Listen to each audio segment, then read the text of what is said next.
Alam mo, ang maging OFW, ang isa sa pinakamahirap na desisyon na gagawin mo sa buhay mo kung mag-a-abroad ka.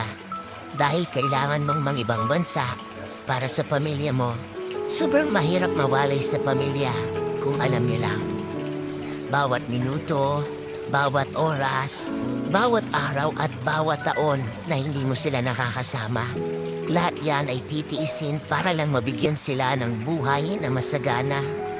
Kahit ang kapalit nito ay ilang taon na pagkakawalay sa kanila.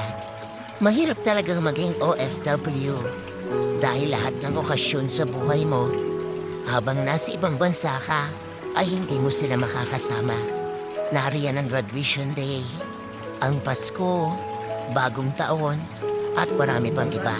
Mag-isa mo itong haharapin. Oo, mag-isa, homesick, ang isa sa pinakamalakas na kalaban ng mga OFW na kapag hindi mo nalabanan, talo ka. Kailangan pag nasa ibang bansa ka, may baon kang 1 toneladang pasensya at gabundok malakas ng loob. Dahil lahat ng laban dito